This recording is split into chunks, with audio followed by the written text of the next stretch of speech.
Hello, welcome to cook with LG1111. ಇವತ್ತಿನ ವೀಡಿಯೋದಲ್ಲಿ ನುಗ್ಗೆ ಸೊಪ್ಪಿನ ಬಸ್ಸಾರು ಮಾಡೋದು ಹೇಗೆ ಅಂತ ನೋಡೋಣ.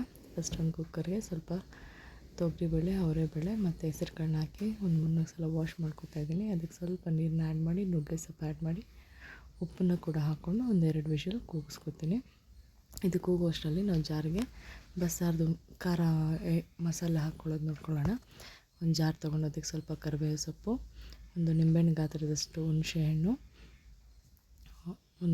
ಒಂದು ನಿಂಬೆಹಣ್ಣು ಗಾತ್ರದಷ್ಟು ಹುಣಸೆಹಣ್ಣು, ಒಂದು 6 ಒಣಮೆಣ್ಸಿನ್ಕಾಯಿ, ಆಮೇಲೆ ಈಗ ಅದಕ್ಕೆ ಒಂದು ಮೀಡಿಯಮ್ ಸೈಜಷ್ಟು ಈರುಳ್ಳಿನ ಹಾಕ್ತಾಯಿದ್ದೀನಿ. ಕಟ್ ಮಾಡಿಕೊಂಡು ಹಸಿ ಈರುಳ್ಳಿ ಹಾಕ್ತಾಯಿದ್ದೀನಿ. ಸ್ವಲ್ಪ ಕೊತ್ತಂಬರಿ ಸೊಪ್ಪು ಹಾಕ್ಕೋತೀನಿ. ಆಮೇಲೆ ಒಂದು ಸ್ವಲ್ಪ ಜೀರಿಗೆ, ಗಸಗಸೆ, ಒಂದು 4 ಕಾಳು ಮೆಂತ್ಯ ಹಾಕ್ಕೋತಾ ಇದ್ದೀನಿ. ಮೆಂತ್ಯ ಹಾಕ್ಕೊಂಡು ಇದಕ್ಕೆ ಸ್ವಲ್ಪ ಹಸಿ ಬೆಳ್ಳುಳ್ಳಿನ ಹಾಕ್ಕೋತಾ ಇದ್ದೀನಿ. ಹಸಿ ಬೆಳ್ಳುಳ್ಳಿ ಹಾಕಿದಾದಮೇಲೆ ನಾವು ಇದಕ್ಕೆ ಸುಟ್ಟಿರೋಂಥ ಈರುಳ್ಳಿ ಬೆಳ್ಳುಳ್ಳಿ ಕೂಡ ಹಾಕಬೇಕಾಗುತ್ತೆ. ಅದಕ್ಕೆ ಮುಂಚೆ ನಾನು 1-1.5 ಸ್ಪೂನಷ್ಟು ಸಾಂಬಾರು ಪುಡಿನ ಹಾಕ್ಕೋತಾ ಇದ್ದೀನಿ. ಹಾಕ್ಕೊಂಡು ಅಂದರೆ ನಿಂಬೆಹಣ್ಣು ಸೈಜಿನಷ್ಟು ಈರುಳ್ಳಿ, ಚಿಕ್ಕ ಈರುಳ್ಳಿನ ತೊಗೊಂಡು ಸುಟ್ಕೊಂಡು ಹಾಕ್ಕೋತಾ ಇದ್ದೀನಿ. ಅದೇ ರೀತಿ ಬೆಳ್ಳುಳ್ಳಿನೂ ಕೂಡ ಸುಟ್ಟಿ ಹಾಕ್ಕೋತಾ ಇದ್ದೀನಿ. ಇದಿಷ್ಟನ್ನು ಹಾಕಿ ನಾವು ಇವಾಗೇನು ಕೂಗಿಸ್ಕೊತೀವಲ್ಲ ನುಗ್ಗೆ ಸೊಪ್ಪು ಕಾಳು, ಅದರಲ್ಲಿ ಸ್ವಲ್ಪ ಕಾಳು ತೊಗೊಂಡು ಹಾಕ್ಕೋಬೇಕಾಗುತ್ತೆ. ಅದರಲ್ಲಿ ನಾವು ಅಷ್ಟರಲ್ಲಿ ಒಂದು ಪಾತ್ರೆಗೆ ಒಗ್ಗರಣೆಗೆ ಇಟ್ಕೊಂಡು ಸಾಸಿವೆ, ಎಣ್ಣೆ ಹಾಕಿ ಸ್ವಲ್ಪ ಸಾಸಿವೆ ಹಾಕೋಣ. ಸಾಸಿವೆ, ಕರಿಬೇವು ಮತ್ತು ಕೊತ್ತಂಬರಿ ಸೊಪ್ಪು, ಚೂರು ಇಂಗು ಹಾಕೋಣ. ಇಂಗು ಹಾಕಿ ನಾನು ಇದೇ ಪಾತ್ರೆ ಮೇಲೆ ತೂತು ಜರಡಿ ಇಟ್ಕೊಂಡು ಕುಕ್ಕರಲ್ಲಿ ಕೂಗಿಸ್ಕೊಂಡಿದ್ದೀವಲ್ಲ ನುಗ್ಗೆ ಸೊಪ್ಪು, ಮತ್ತು ಅದನ್ನು ನೀರು ಮತ್ತು ಸೊಪ್ಪನ್ನ ಬೇರೆ ಪಡಿಸ್ಕೊಳ್ಳೋಣ.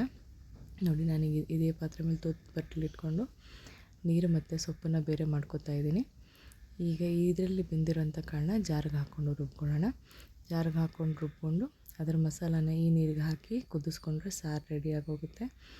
ಈಗ ಸೊಪ್ಪು ಮಾಡ್ಕೊಳ್ಳೋಣ. ಸೊಪ್ಪಿಗೂ ಅಷ್ಟೇ ಇದೇ ಥರ ಒಗ್ಗರಣೆ ಮಾಡ್ಕೊಳ್ಳೋಣ. ಒಂದು ಬಾಣಲೆ ತೊಗೊಂಡು ಎಣ್ಣೆ ಹಾಕಿ ಸಾಸಿವೆ ಸ್ವಲ್ಪ ಮತ್ತು ಜಜ್ಜಿಟ್ಕೊಂಡಿರೋಂಥ ಬೆಳ್ಳುಳ್ಳಿನ ಹಾಕೋಣ. ಬೆಳ್ಳುಳ್ಳಿನ ಹಾಕಿ ಸ್ವಲ್ಪ ಒಣಮೆಣ್ಸಿನ್ಕಾಯಿನ ಕೂಡ ಹಾಕ್ಕೊಳ್ಳೋಣ. ಒಂದು 5-6 ಒಣಮೆಣ್ಸಿನ್ಕಾಯಿನ ಚಿಕ್ಕದಾಗಿ ಕಟ್ ಮಾಡಿ ಹಾಕ್ಕೋತಾ ಇದ್ದೀನಿ. ಕರ್ಬೇವಿನ ಸೊಪ್ಪು ಹಾಕ್ತಾಯಿದ್ದೀನಿ. ಇದೆಷ್ಟು ಹಾಕಿದಾದ್ಮೇಲೆ ಸ್ವಲ್ಪ ಈರುಳ್ಳಿನ ಹಾಕೋಣ. ಈರುಳ್ಳಿ ಹಾಕಿ ಈರುಳ್ಳಿ ಚೆನ್ನಾಗಿ ಬಾಡಿಸ್ಕೊಳ್ಳೋಣ. ಬಾಡಿಸ್ಕೊಂಡಿದ್ದಾದಮೇಲೆ ಇದಕ್ಕೆ ಸ್ವಲ್ಪ ಕೊಬ್ಬರಿ ತುರಿನ ಹಾಕ್ಕೊಳ್ಳೋಣ.